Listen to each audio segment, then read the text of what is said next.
Uma boa tarde a todos e que a paz de Deus, que excede todo entendimento, possa fazer morada em nossos corações. Hoje, como é sempre de costume, estudaremos sobre a maravilhosa Palavra de Deus. Palavra esta que, ao longo dos anos, tem transformado a vida do mais incauto pecador e trazido a uma nova realidade. E hoje, dentro desta maravilhosa Palavra de Deus, estudaremos um assunto de uma certa forma controverso, mas que a Palavra de Deus vai nos esclarecer nos mínimos detalhes. Mas antes de iniciarmos esse assunto, eu irei estudar com os irmãos um verso que se encontra em São João 5:39. Mas em primeiro lugar vamos fazer uma oração para que o Espírito Santo possa nos guiar. Santo e eterno Deus, que habita o mais alto dos céus, graças te damos, Senhor, pelas maravilhas que tens operado em nossas vidas. E neste momento sempre te pedimos que tudo que façamos seja para a tua honra e para a tua glória. Conceda-nos o teu Santo Espírito para que esse trabalho seja de acordo com o teu querer. Estas bênçãos te pedimos e te agradecemos em Jesus. Amém. São João 5:39 diz o seguinte: examinai as Escrituras, porque julgais ter nelas a vida eterna, e são elas mesmas que testificam de mim. Portanto, irmãos, nós temos que estudar minuciosamente a Palavra de Deus. Nós temos que procurar ser diligentes estudiosos da Palavra de Deus. Procurarmos entender o que a Bíblia quer nos dizer. Porque a Bíblia nós sabemos que nós não estudamos apenas como um ponto isolado. Temos que pegar um pouco aqui, um pouco ali, para que possamos assim chegar ao que a verdade que queremos. Hoje, dentro dessa maravilhosa Palavra de Deus, estudaremos um tema de uma certa forma controverso. Estudaremos quem são os 4 cavaleiros do Apocalipse. Alguns entendem que todos são referências a calamidades, a guerras. Mas será que é mesmo assim com todos? Segundo a Palavra de Deus, há uma exceção aí. O cavaleiro que monta o cavalo branco não faz parte dessas atrocidades. E hoje nós iremos estudar, pelo poder de Deus, quem são esses 4 cavaleiros. Em primeiro lugar, irmãos, é importante entendermos que se nós voltássemos ao passado, nós poderíamos ver Jesus pendurado em uma cruz. Poderíamos vê-lo dizer: está tudo consumado. Pois ali estava completo o plano da salvação, se completando. Em Jesus encontrava-se a realidade. Todas aquelas ofertas que se praticavam no santuário, sacrifício de cordeiro, tudo aquilo encontrava a realidade em Cristo. Cristo morria como uma oferta substitutiva e eficiente por todos aqueles pecados. No entanto, o nosso Jesus ele é onisciente, ele sabe o futuro. Então ele traçou a história da igreja e revelou ao seu servo e amigo João, que foi levado para a ilha de Patmos pelo imperador Domiciano. Patmos era uma ilha rochosa ao norte do Mar Egeu. E lá, como eu acabei de falar, foi levado para essa prisão de segurança máxima. Mas Jesus estava ali com ele, ele revelou a história da igreja em 7 períodos, que são os 7 selos, né? Especificamente nos primeiros 4 selos, nós podemos ver 4 cavaleiros de cores diferentes, nos mostrando ali o triste processo de apostasia da igreja, desde o início até os últimos instantes da história terrestre. E Jesus irá nos mostrar detalhadamente também para nós hoje, nos mínimos detalhes, quem são esses cavaleiros. Capítulo 6 de Apocalipse nos diz o seguinte, a partir do verso 1: vi quando o Cordeiro abriu um dos 7 selos, e ouviu um dos 4 seres viventes dizendo, como se fosse voz de trovão: vem. Vi então, e eis um cavalo branco, e o seu cavaleiro com um arco, e foi-lhe dada uma coroa, e ele saiu vencendo e para vencer. Cavalo e cavaleiros, irmãos, são sempre usados na Bíblia como um símbolo da igreja na sua fase militante, quando ela está aqui nessa terra. Cavalo simboliza progresso, força. Não a força como tem um touro, né? O touro é um animal de trabalho. Não a força que tem o leão impõe o domínio sobre seus inimigos. Mas a força do cavalo é a força de desbravar, ele é forte, ele é ágil. Jeremias falou a Judá: como tu podes competir com os que vão a cavalo? Portanto, nós temos que entender que as maiores conquistas no passado foram feitas em lombos de cavalo. Porque cavalo simboliza poder, não poder como acabamos de falar como touro ou leão, mas o poder para conquistas. E aqui nos fala sobre um dos 7 selos, diz assim, que quando abrimos os 7 selos, Um dos 4 seres viventes disse, como se fosse voz de trovão: vem. E então vimos ali um cavalo branco. O branco, na Bíblia, nós temos que entender, a Bíblia nos diz que o branco simboliza a pureza. Só para termos uma ideia, em Isaías 1, verso 18, a palavra nos diz o seguinte: vinde, pois, e arrazoemos, diz o Senhor, ainda que os vossos pecados sejam como a escarlata, eles se tornarão brancos como a neve. Ainda que sejam vermelhos como o carmesim, se tornarão como a lã. O branco simboliza a pureza. A coroa, por outra parte, é a vitória. 2 Timóteo 4 nos mostra isso, nos diz o seguinte, em 2 Timóteo 4, 7 a 8, diz assim, como Paulo diz: combati o bom combate, completei a carreira e guardei a fé. Agora a coroa da justiça me está guardada, a qual o Senhor, reto juiz, me dará naquele dia. E não somente a mim, mas também a todos quanto amam a sua vinda. O branco simboliza a pureza, a coroa simboliza a vitória. O arco, a luta, Abacuque 3:8-9 nos mostra isso. Realmente aquela igreja passou por muitos flagelos, por muitas tribulações. Os cristãos foram grandemente perseguidos. Se nós lermos Atos 4, de 1 a 3, a palavra de Deus nos mostra essa verdade. O livro de Atos 4, de 1 a 3 diz o seguinte: falava eles ainda ao povo quando sobrevieram os sacerdotes, o capitão do templo e os saduceus, ressentidos por ensinarem eles o povo e anunciarem em Jesus a ressurreição dentre os mortos. E os prenderam, recolhendo ao cárcere até o dia seguinte, pois já era tarde. Muitos, porém, dos que ouviram a palavra e aceitaram, subindo o número de homens a quase 5.000. Portanto, como acabamos de ver, o branco é a pureza, a coroa simboliza a vitória.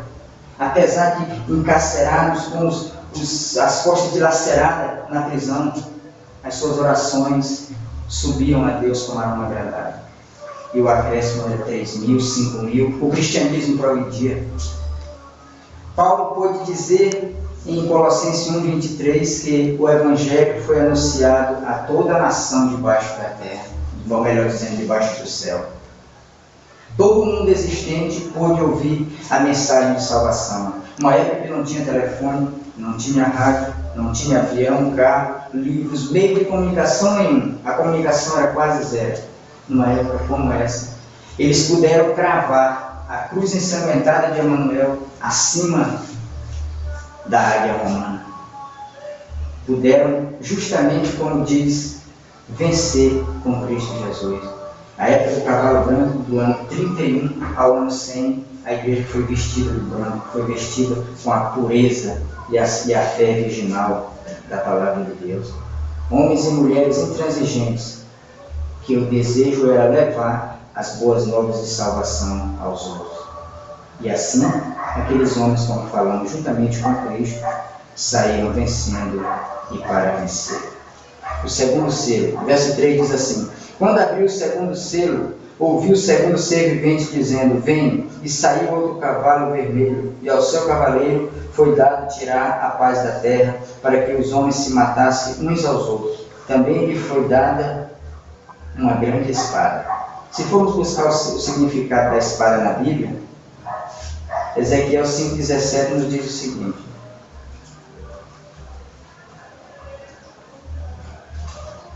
Ezequiel 5:17 nos diz o seguinte: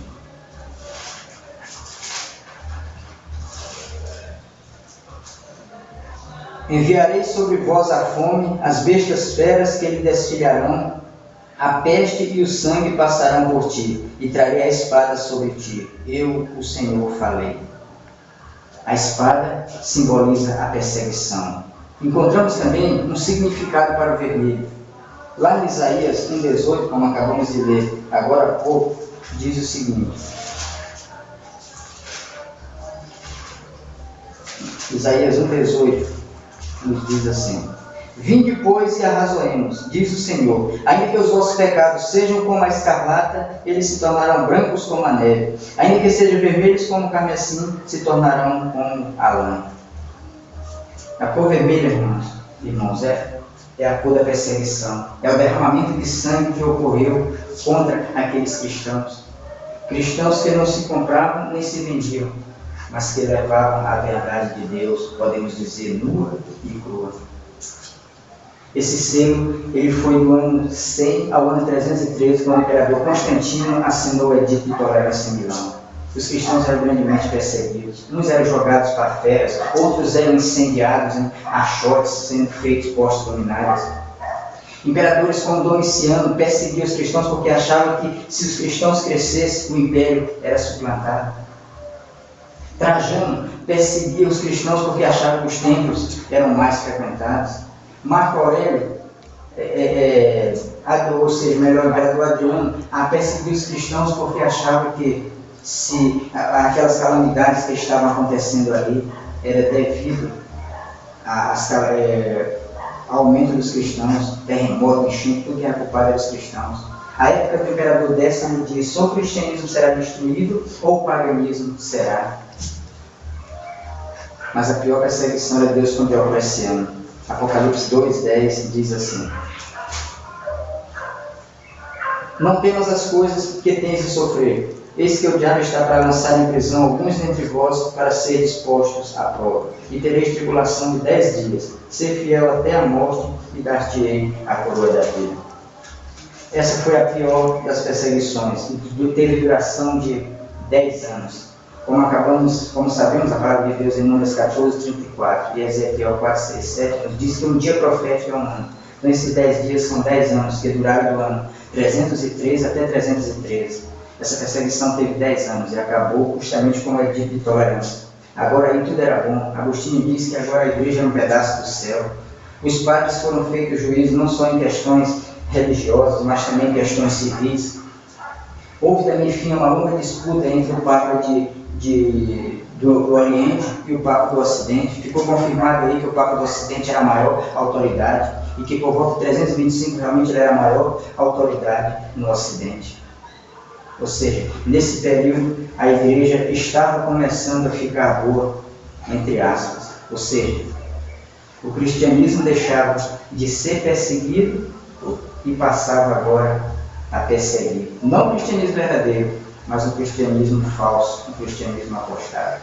É tanto que o verso 5 nos diz o seguinte: quando abriu o terceiro selo, ouvi o terceiro ser vivente dizendo: vem. Então vi, e eis um cavalo preto, e o seu cavaleiro com uma balança na mão. E ouvi uma como voz no meio dos 4 seres viventes dizendo: uma medida de trigo por 1 denário, 3 medidas de cevada por 1 denário, não danifiques o azeite e o vinho.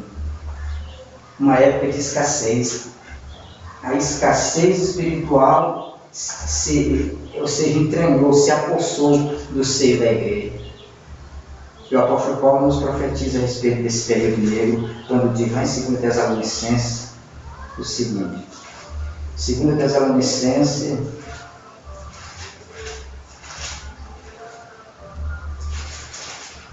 2:3-4. Ninguém de nenhum modo vos engane, porque isto não acontecerá sem que primeiro venha a apostasia e seja revelado o homem da iniquidade, o filho da perdição, o qual se opõe e se levanta contra tudo que se chama Deus ou é objeto de culto, a ponto de ostentar-se no santuário de Deus, ostentando-se como se fosse o próprio Deus. O cristianismo, irmãos, mergulhou em densas trevas espiritual. O negro aqui, o cavalo negro, simboliza as trevas que a igreja se meteu. A igreja se meteu em mares profundos de treva. E um grupo de cristãos colaborou para essa apostasia da igreja. Nesse período, um grupo de homens que se diziam consagrados ergueram os canhões contra o Santo Sábado, levando as pessoas a adorarem no domingo ao invés de ir no sábado. O domingo era considerado como o venerável dia do sol. Os pagãos o adoravam, então, ou seja, adoravam nesse dia. Então ficou constatado aí que o dia de adoração agora seria o domingo e não o sábado. É verdade, houve muitos cristãos que amavam verdadeiramente a Deus que guardavam o domingo, e havia outros que guardavam o sábado. Mas a partir daí foram colocando na mente das pessoas que o dia mesmo de guarda seria o domingo, por causa da ressurreição de Cristo. Porque Cristo ressuscitou nesse dia e não passamos a guardar o domingo. Mas a Bíblia não diz isso. A Bíblia diz que o dia de guarda, Ezequiel 20:20, Ezequiel 20:12 e muitas outras partes, Gênesis 2:3, nos mostra que o verdadeiro dia do Senhor é o Santo Sábado. Mas a maior evidência de que há nessa mudança foi no dia 7 de março de 321. O imperador Constantino dizia ser cristão, mas apenas uma manobra política. Diz que tinha tido uma visão na qual ele mostrava a luz e ele agora era cristão. Mas apenas uma manobra política, o seu objetivo era outro. Ele lançou um edito da primeira lei dominical, ordenava que todos guardassem agora o domingo. Ficando de fora apenas os que trabalhavam na lavoura, por dizia ser um dia propício para tal trabalho, mas que todos os outros descansassem, ou seja, no venerável dia do sol. E assim, essa foi a primeira lei dominical que servia de ponto de partida para muitas leis dominicais que surgiram e que surgiriam e que ainda surgirão no futuro, como entendemos dentro da palavra de Deus. A igreja começava a cachimbar. A igreja uniu-se com o Estado e começava a tombar até ficar aleijada. A verdade lançada por terra, que nos diz Daniel 8:12, começava a encontrar aí a sua realidade. A igreja simplesmente trocou as verdades da palavra de Deus pelas tradições. Ou seja, o santo ali era substituído pelo profano. Os homens perderam a consciência da verdade da palavra de Deus. Os homens perderam a consciência de seguir um cristianismo verdadeiro, um cristianismo genuíno. E a igreja foi se afogando cada vez mais. E trocou, como acabamos de dizer, a verdadeira palavra de Deus pelas tradições. E lamentável hoje, esta igreja, ela é mãe. Sim, ela é mãe, ela tem filhas. Filhas que honram os seus traços, que praticam os seus traços. São as chamadas filhas de Babilônia, que assim como Babilônia, também ensinam pontos errados dentro da palavra de Deus. Que assim como a Babilônia mãe, andam com a Bíblia como tesourando, mas não praticam a Bíblia verdadeiramente como Jesus quer. Verso 7. Quando o cordeiro abriu o quarto selo, ouvi a voz do quarto ser vivente dizendo: venham.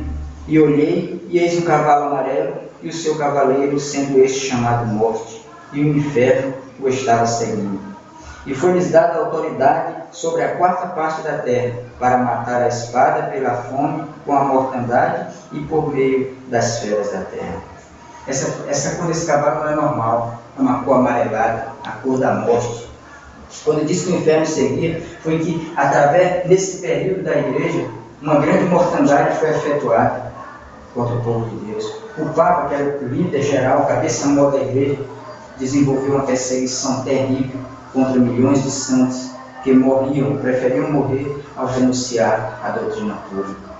Essa perseguição está mencionada em Mateus 24:21, que diz assim: porque esse tempo haverá grande tribulação, como desde o princípio do mundo até agora não tem havido e nem haverá jamais. Verso 22 diz assim: não tivesse aqueles dias sido abreviados, ninguém seria salvo, mas por causa dos escolhidos, tais dias serão abreviados. Essa perseguição, irmãos e amigos, ela foi terrível contra os santos. Lhe tiravam tudo, suas propriedades, tudo que tinham. Lhe tiravam até a vida, mas não poderiam tirar uma coisa: a verdade que estava gravada em seus corações. Do século VI ao século XVI, ou seja, de 538 a 1798, a igreja passou do certo para o errado, do justo para o injusto. Os homens perderam a própria consciência, o próprio raciocínio, pelo poder do Espírito Santo. Ou seja, eles deixaram que o diabo falasse ao seu coração e às suas mentes, ao invés do Espírito Santo. E o mais lamentável de tudo isso é que não era mais pagãos perseguindo cristãos, eram cristãos perseguindo cristãos. Mas muitos daqueles cristãos fiéis, como falamos, morriam por amor a Deus. Eram tirados tudo, mas não era tirado a certeza da vida eterna. Podiam tirar até a vida natural, poderiam tirar coroas materiais que ferrugem come, poderiam tirar possessões materiais que a traça come, que o ferrugem come, mas não tirava a certeza de que se encontra em Apocalipse 2, verso 10. Apocalipse 2, verso 10, o final do verso, a parte final do verso diz assim: ser fiel até a morte e dar-te-ei a coroa da vida. Eles morreram com essa esperança, de que apesar dos sofrimentos, apesar das angústias, apesar das perseguições, eles teriam uma coroa incorruptível. Apesar até da morte biológica, perder logo cedo, quem sabe, a sua vida biológica aqui na Terra, eles teriam a certeza de que teriam uma vida eterna. Um exemplo para mim e para você, que apesar de tudo, apesar de qualquer coisa que venha nos acontecer, e que possamos perder tudo, mas é sempre importante botarmos na nossa mente: não devemos perder a bendita esperança.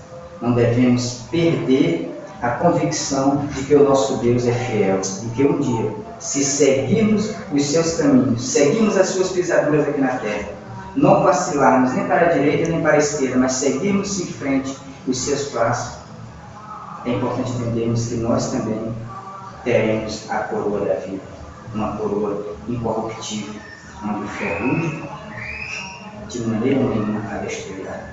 Que Deus abençoe e até a próxima oportunidade.